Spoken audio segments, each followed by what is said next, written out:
इम्तियाज जलील साहब के जितने भी आरोप पालक मंत्री संजय सिरसाट साहब पर लगाए गए हैं वो बहुत ऑथेंटिक है और तमाम डॉक्यूमेंट्स के साथ जो है तो उसको प्रेजेंट किया गया। तो इस मामले में अगर आगे चलकर कोई एक्टिविटी होती है तो इसकी पूरी जवाबदारी औरंगाबाद पुलिस पर रहती है। अगर शहर के अंदर इम्तियाज जलील साहब के ऊपर कोई आफत आती है या इस इशू को लेकर शहर के वातावरण खराब होता है तो हम समझते हैं कि इसके लिए सीधे सीधे जो है तो औरंगाबाद पुलिस जिम्मेदार है।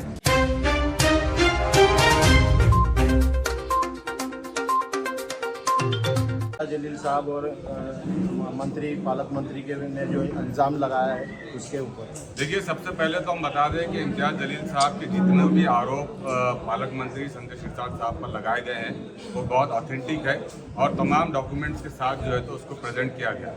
उसमें जो इशू उठाया गया कि जो है तो इसमें गलत शब्दों का इस्तेमाल करके एक मुख्य समाज को जो है तो बदनाम करने की कोशिश की गई है, उस पर भी इम्तियाज जलील साहब ने साफ तौर से खंडन किया कि मैंने जो कहा है वो आपके अपने सरकारी डॉक्यूमेंट्स की बुनियाद पर कहा है, लेकिन उसकी आड़ में कुछ लोग, खास तौर से मैं सीधे कहना चाहूँगा कि जिन लोगों ने भ्रष्टाचार किया है वो लोग जो है तो इसकी आड़ में इम्तियाज जलील साहब को और मजलिस इत्तेहादुल मुस्लिमीन को बदनाम करना चाहते हैं। आज कुछ लड़के जो है तो इम्तियाज जलील साहब के घर के पास आते हैं, घोषणाबाजी करते हैं और फिर जो है तो चले जाते हैं। तो इस मामले में अगर आगे चलकर कोई एक्टिविटी होती है तो इसकी पूरी जवाबदारी औरंगाबाद पुलिस पर रहती है। क्या कुछ ही घंटों के लिए परसों जब मुद्दा उठा था तो 1 घंटा और 2 घंटे के लिए जो है तो पुलिस को इम्तियाज जलील साहब के घर पे बिठाया गया, बाद में फिर हटा दिया गया। अगर शहर के अंदर इम्तियाज जलील साहब के ऊपर कोई आफत आती है या इस इशू को लेकर शहर के वातावरण खराब होता है तो हम समझते हैं कि इसके लिए सीधे सीधे जो है तो औरंगाबाद पुलिस जिम्मेदार है। उसकी पहले वजह तो है कि जिस तरीके से एफआईआर को दर्ज किया गया वो सरासर गलत है। वो किसी के प्रेशर में जो है तो आकर एफआईआर दर्ज की गई है। अगर इनमें इतनी हिम्मत है, अगर पालक मंत्री में हिम्मत है, अगर औरंगाबाद पुलिस में हिम्मत है तो जिन लोगों ने डॉक्यूमेंट के ऊपर जो शब्द का इस्तेमाल किया था उनके ऊपर पहले कार्रवाई होनी चाहिए। और जो है तो इम्तियाज जलील साहब ने जो भी शब्द का इस्तेमाल किया, जो उपयोग किया, वो उस डॉक्यूमेंट्स की बुनियाद पे किया है। लेकिन इस तरीके से अगर हरासमेंट करने की कोशिश की जाएगी तो ना इम्तियाज जलील साहब डरने वाले हैं, ना इस शहर का इंसाफ पसंद शहरी, चाहे वो हिंदू हो, चाहे मुसलमान हो, चाहे हमारा दलित भाई हो, हर कोई इम्तियाज जलील साहब के साथ खड़ा है। उसकी बुनियादी वजह यह है कि इम्तियाज जलील साहब ने पिछले 10-11 सालों से जिस तरीके से लूटम लाट चल रही थी, जिस तरीके से भ्रष्टाचार चल रहा था, उसकी पोल खोली है और डॉक्यूमेंट्स की बुनियाद पर खोली है। इस लिहाज से अगर ये लोग समझ ले कि जो लोग इस किस्म की हरकतें डराने की कोशिश कर रहे हैं, हम डरने वालों में से नहीं है।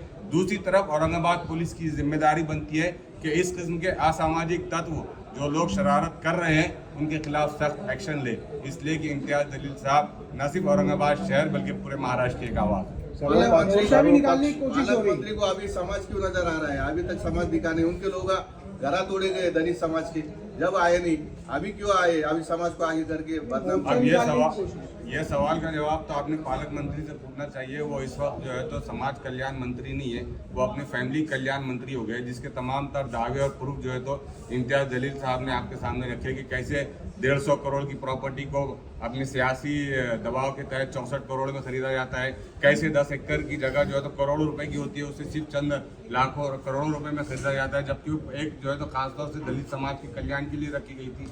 क्या ये पालक मंत्री संजय सिरसाट साहब बताएंगे कि अभी भी उनको कल्याण की, कि अभी भी उनको पैसे कमाने की जरूरत है?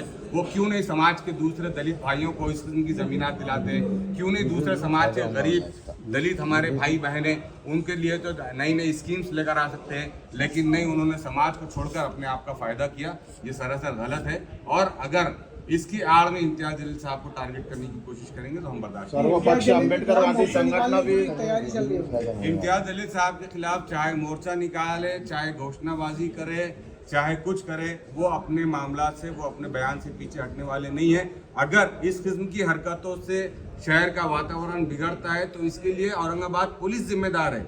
इसीलिए हम आपके माध्यम से पुलिस से मैसेज कन्वे करना चाह रहे हैं कि इस किस्म के शरारती तत्वों के ऊपर वो सख्त से सख्त कार्रवाई करे ताकि जो है तो शहर का वातावरण अमन अमान कायम रहे। और बात यह है कि अनकरीब जो है तो महानगर पालिका इलेक्शन होने जा रहे हैं और जाहिर सी बात है कि इस शहर में दलित मुस्लिम जो इत्तेहाद था वो इत्तेहाद से दूसरी पॉलिटिकल पार्टियों की नींदें उड़ी हुई है और वो इस बेबुनियाद मुद्दे को भुनाने की कोशिश कर रहे हैं और दलित और मुस्लिम समाज के अंदर नफरत और तेढ़ निर्माण पैदा करने की कोशिश कर रहे हैं। लेकिन हम हमारे आज भी कई सारे नौजवान बड़ी तादाद में हमारे दलित समाज के नेता, दलित समाज के नौजवान और दलित समाज की महिलाएं हमारे टच में हैं और ये इत्तेहाद को हम टूटने नहीं देने वाले।